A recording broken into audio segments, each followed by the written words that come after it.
যৌক্তিক কোটা সংস্কারের দাবিতে আগামীকাল সারা দেশে সকাল সন্ধ্যা ব্লকেডের ডাক দিয়েছে বৈষম্য বিরোধী ছাত্র আন্দোলন। সংবাদ সম্মেলনে জানানো হয়, এই আন্দোলন কোটার বিরুদ্ধে নয়, বরং যৌক্তিক সংস্কারের। সিদ্ধান্তটা আসতে হবে নির্বাহী বিভাগ থেকে কমিশন গঠনের মাধ্যমে। স্যান্ডেলিনা সো, রূপচর্চায় আভিজাত্য। কোটা সংস্কারের দাবিতে ১ জুলাই থেকে টানা আন্দোলনে বৈষম্য বিরোধী ছাত্র আন্দোলন। প্রথমে ক্লাস পরীক্ষা বর্জন, তারপর অবস্থান কর্মসূচি, এরপর শাহবাগে সড়ক অবরোধ, আর এখন চলছে ব্লকেড। ২ দিনের ব্লকেডে ৪ থেকে ৫ ঘন্টা করে কার্যত বন্ধ ছিল শহরের গুরুত্বপূর্ণ পয়েন্টগুলো।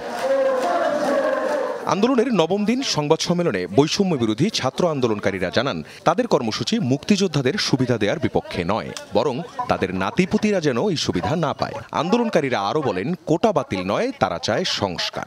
আমরা কখনোই মুক্তিযোদ্ধাদের রিওয়ার্ড নিয়ে আমরা কখনো প্রশ্ন তুলিনি, তাহলে আমরা প্রশ্ন তুলেছি মুক্তিযোদ্ধাদের নাতিপুতিদের যে কোটাটা দেওয়া হয়েছে, যে কোটাটাকে যদি আমরা একটু এক্সপান্ড করতে চাই, সেটা পুষ্য কোটা নামে যেটা কোটাটা রয়েছে, আমরা সেই কোটার বিরোধিতা করছি। আমরা কোটার বিষয়টি আদালতে বিচারাধীন এমন প্রশ্নে আন্দোলনকারীদের বক্তব্য, তাদের দাবি নির্বাহী বিভাগের কাছে কমিশন গঠন করে কোটার যৌক্তিক সংস্কার চান তারা। নির্বাহী বিভাগ থেকে যদি একটি লিখিত একটি ডকুমেন্ট কিংবা পরিপত্র জারির মাধ্যমে এটি নিশ্চিত করা হয় যে একটি কমিশন গঠনের মাধ্যমে দ্রুততম সময় সকল গ্রেডে কোটার যৌক্তিক সংস্কার করা হবে, এটি যদি নিশ্চিত করা হয়, তাহলে অবশ্যই আমরা তৎক্ষণাৎ রাজপথ ছেড়ে আনন্দ মিছিল করতে করতে পড়ার টেবিলে ফিরে আসবো। আন্দোলনকারীরা বলছেন, প্রতিবন্ধী পিছিয়ে পড়া জনগোষ্ঠীর জন্য সর্বোচ্চ ৫% কোটা থাকতে পারে। এরপর আন্দোলনের পরবর্তী কর্মসূচি ঘোষণা করেন তারা। বলা হয়, বুধবার সারা দেশে সকাল 10টা থেকে সূর্যাস্ত পর্যন্ত ব্লকেড কর্মসূচি পালন করবে শিক্ষার্থীরা।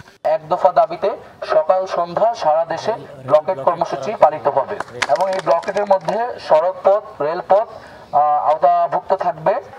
সংবাদ সম্মেলন শেষে ব্লকেডের পক্ষে ক্যাম্পাসের বিভিন্ন হলে লিফলেট বিতরণ করে বৈষম্য বিরোধী ছাত্র আন্দোলনকারীরা। আখলাকুস সাফা, যমুনা নিউজ, ঢাকা।